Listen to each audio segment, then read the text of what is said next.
আসসালামু আলাইকুম ওরহমতুল্লাহ। আজকে একটি ব্যতিক্রম ভিডিও নিয়ে আপনাদের মাঝে হাজির হয়ে গেলাম। আজকে আপনাদেরকে জানাবো যে প্রবাসীর স্ত্রীদের কষ্ট এবং পাষাণ স্বামীদের কাণ্ড কারখানা। এই বিষয়টা অনেকে জানে না। অনেক স্বামীরা জানে না যে তাদের স্ত্রীকে দেশে রেখে প্রবাসে চলে গেলে স্ত্রীরা যে কতটা কষ্টে থাকে এটা অনেক স্বামীরাই উপলব্ধি করতে পারে না। তো সেই সব স্বামীদের উদ্দেশ্যে কিছু কথা বলবো। তো ভিডিওটা না টেনে সম্পূর্ণ দেখার অনুরোধ রইল। তো প্রিয় দর্শক, দেখুন, আমার লাইফে আমি এমনও স্বামীদের দেখেছি যারা 2 মাস 3 মাস হয়েছে বিয়ে করে তারপর প্রবাসে পাড়ি জমিয়েছেন। কখনো স্ত্রীর কথা চিন্তাও করছেন না, স্ত্রীর কথা একটাবারও ভাবলেন না যে স্ত্রী কি চাই। এমনও স্বামীদের দেখেছি স্ত্রী স্বামীকে বলেছে যে তুমি প্রবাসে যেও না, দেশে একটা কিছু করো। তারপরেও স্বামীরা প্রবাসে যাচ্ছে, প্রবাসে গিয়ে স্ত্রীদের মনে কষ্ট দিচ্ছে এবং স্ত্রীদেরকে এখানে অসন্তুষ্ট রাখছে। স্ত্রীর যে একটা হক, সেই হক থেকে ওই সমস্ত স্বামীরা স্ত্রীকে বঞ্চিত রাখছে। যে সমস্ত পুরুষরা এসব করছেন সেই সমস্ত পুরুষদের উদ্দেশ্যে আমার একটি কথা, সেটি হচ্ছে, দেখুন প্রিয় ভাই, আপনি যে এই কাজটি করছেন, আপনি নতুন বিয়ে করে 2 মাস আপনি দেশে থেকে স্ত্রীর অনিচ্ছা সত্ত্বেও আপনি প্রবাসে পাড়ি জমিয়েছেন। এতে করে কি লাভ হবে? আপনি আপনার স্ত্রীকে একটি ভালো বাড়িতে রাখতে পারবেন, আপনার সন্তানকে ভালো খাওয়াতে পারবেন, আপনার স্ত্রীকে আপনি ভালো রাখতে পারবেন, স্ত্রীকে আপনি ভালো খাওয়াতে পারবেন, এটাই তো। কিন্তু আপনি কি আদৌ স্ত্রীর মনের অবস্থাটা বুঝতে পেরেছেন? একবার কি আপনি আপনার স্ত্রীকে জিজ্ঞেস করেছেন যে তুমি প্রকৃত সুখী কিনা? স্ত্রীর মনের অবস্থাটা কি একবার বুঝতে পেরেছেন? যদি আপনি বুঝতে পারতেন তাহলে প্রবাসে পাড়ি জমাতেন না, আপনার স্ত্রীকে দেশে এভাবে কষ্টের মধ্যে রাখতেন না, এতটুকু পাষাণ আপনি হতে পারতেন না। দেখুন, টাকা পয়সা কিন্তু মানুষকে দৈনন্দিন জীবনে ভালো রাখতে পারবে, কিন্তু মানসিক শান্তি এনে দিতে পারবে না। আপনি দেশে যদি 15,000 20,000 টাকা ইনকাম করেন, তারপরে আপনার স্ত্রী যদি দিন শেষে আপনাকে পাশে পায়, তাহলে কিন্তু সে অনেক হ্যাপি থাকবে।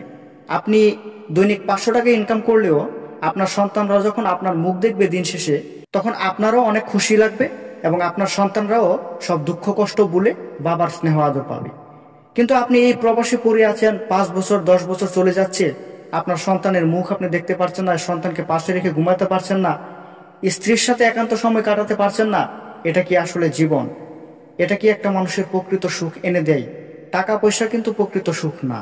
একটা সময় আপনি প্রবাস থেকে আসতে হবে, আসার পরে আপনার হয়তো ওইরকম জওয়ানিটা আর থাকবে না যে সময়ে আপনি প্রবাসে গিয়েছিলেন। তখন কিন্তু আপনার অনেক কিছু থেকে আপনাকে বিরত থাকতে হবে। আপনার ইচ্ছা হলেও আপনি অনেক কিছু করতে পারবেন না। আর আপনি যদি প্রবাসে যান, যাওয়ার পর আপনি বেশি দিন থাকার চেষ্টা করবেন না। একজন স্বামী তার স্ত্রী ব্যতীত বা একজন স্ত্রী তার স্বামী ব্যতীত 4 মাস থাকতে পারে। 4 মাস থাকার পর স্ত্রী আর থাকতে পারে না, এটা হাদিসে বর্ণিত রয়েছে।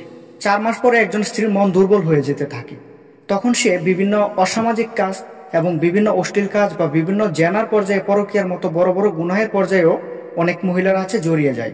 তো দেখুন ভাই, আপনি এত টাকা কামিয়ে কি করবেন যেই টাকা আপনার স্ত্রীকে গড়ে রাখতে পারছে না, যেই টাকা আপনার স্ত্রীকে আপনার থেকে দূরে সরিয়ে নিয়ে যাচ্ছে, অন্য মানুষের কাছে নিয়ে যাচ্ছে।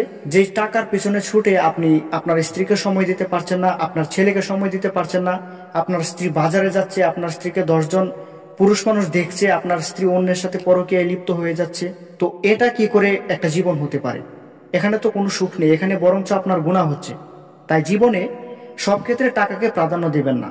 টাকার অবশ্যই প্রয়োজন আছে, আপনার যতটুকু প্রয়োজন ততটুক মতো চাহিদা মিটে গেলে আপনি দেশে চলে আসেন। দেশে চলে এসে যে কোনো একটা ব্যবসা করেন। দেশে কিন্তু অনেক কাজকর্ম আছে, অনেক ধরনের ব্যবসা আছে যেগুলো আপনি করতে পারেন। ব্যবসা করে আপনি দেশে চলতে পারেন। আমার মতে কোনো মানুষ যদি দেশে থেকে 15 থেকে 20,000 টাকা ইনকাম করতে পারে, তাহলে ওই ব্যক্তির বিদেশে যাওয়ার কোনো দরকার নেই। তাই আমি ওই সমস্ত ছেলেদের বলবো যারা ভাবছেন যে বিয়ে করে 2 মাস 3 মাস পরে প্রবাসে চলে যাবেন, ওই সমস্ত ছেলেদের বলবো যে এটা কখনো করবেন না।